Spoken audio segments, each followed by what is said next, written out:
भूखी चुड़ैल। गांव का नाम लेते ही सबसे पहले आपके जहन में क्या आता है? एक चमकती हुई सुबह, जहां पेड़ों पर पक्षी राग से गाना गा रही हो। दूर दूर तक हरी भरी मैदान, जहां पे रंग बिरंगी तितलियां जैसे मन को मोह लेती हो।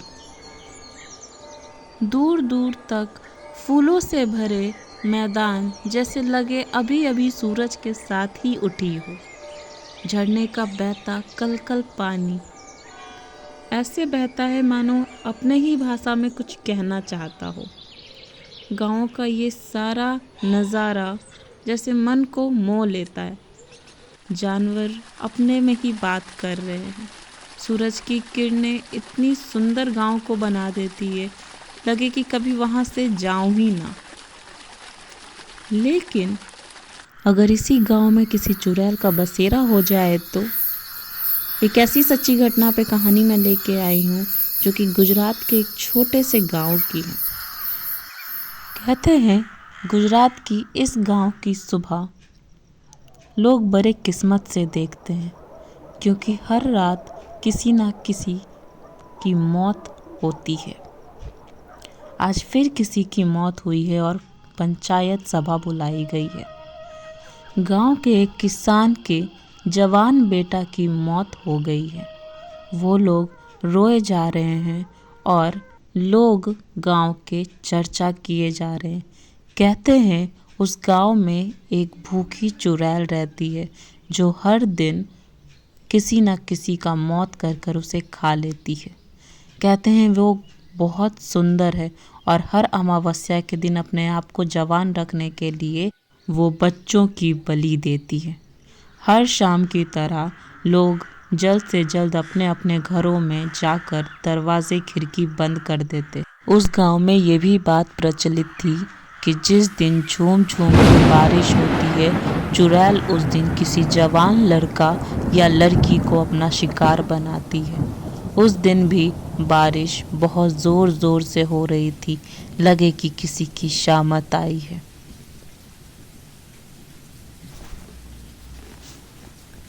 जंगल की सनसनी आवाज़ मौत को चीरते हुए लोगों को और ज़्यादा अंदर से डरा रही थी।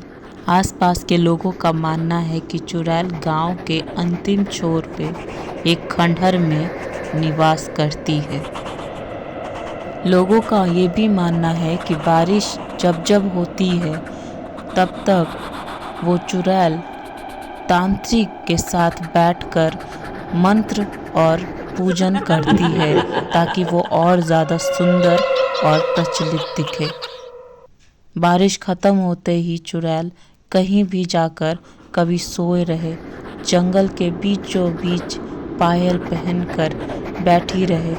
वो इतनी सुंदर दिखती है जैसे कोई भी इंसान उसके आगे लट्टू हो जाएगा। बहुत लोगों ने उसे जंगल के बीच में भी देखा है। वो कुछ ना कुछ बोलती है और अपने इशारों से बुलाती है उसे। कई बार तो लोगों ने उसे घर के छत पर बैठे देखा है और वो झूम झूम कर गाना गाती है।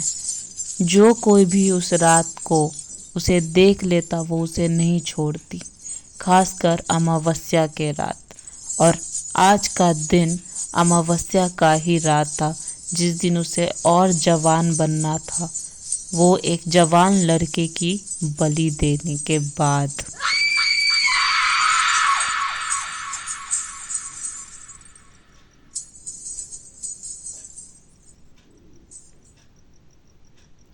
अमावस्या का रात चांद को जैसे और बड़ा करता हो। इस दिन कहते हैं बुरी शक्तियों को और ज़्यादा ताकत मिलती है। वो बुरी शक्तियों के देवता को खुश करके बलि चढ़ाकर और ज़्यादा ताकतवर बनती है। अमावस्या के दिन गांव की चुड़ैल अपने खंडहर से निकलकर शिकार ढूंढने जाती है।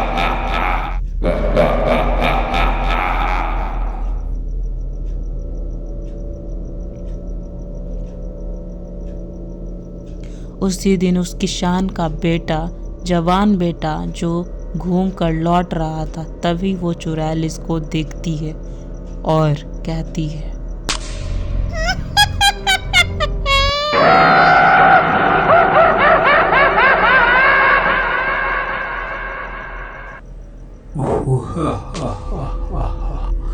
अबे और उसे कहाँ बातों जा में रहा उलझाकर है? इस अपने जंगल साथ में खींचते जो भी हुए आया उसे वो तांत्रिक के जिंदा पास ले लौटा जाती है। नहीं।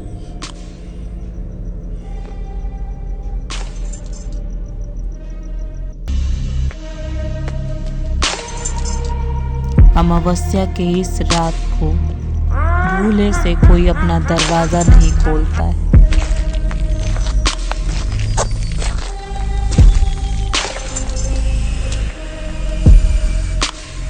जंगल के ऊंचे ऊंचे पेड़, झिंगुरों की आवाज जैसे मानो रोंगटे खड़े कर देने वाले होते। चुड़ैल अपने शिकार को जंगल के अंदर तक लेके जाती है, जहां आसपास के लोग उसे ढूंढ नहीं सकते। खींचते हुए चुड़ैल अपने शिकार को तांत्रिक के पास पटक देती है और उसके साथ मंत्र जप करते रहती है।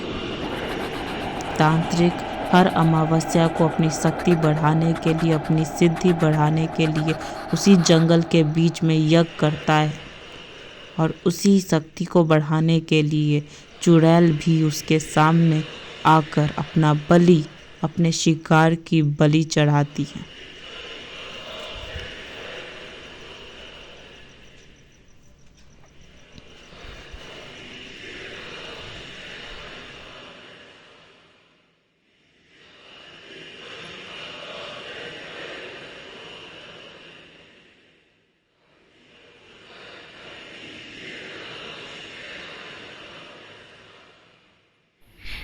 मेरा शिकार और मुझे और ज्यादा ताकतवर कर दे।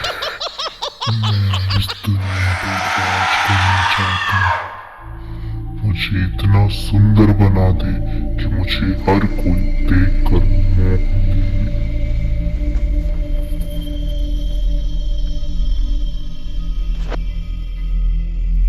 आज भी गांव का वो कोना, वह जंगल वीरान पड़ा है। दूर दूर तक वहाँ लोग नहीं जाते। बारिश होने पे अपने खिड़की दरवाजे बंद करके मानो जैसे वो वहाँ हैं ही नहीं। कहते हैं वो खंडहर में आज भी वो चुड़ैल घूमती है और अपने सुंदरता को और ज़्यादा बढ़ाने के लिए वो हर अमावस्या के रात किसी न किसी की बलि देती है।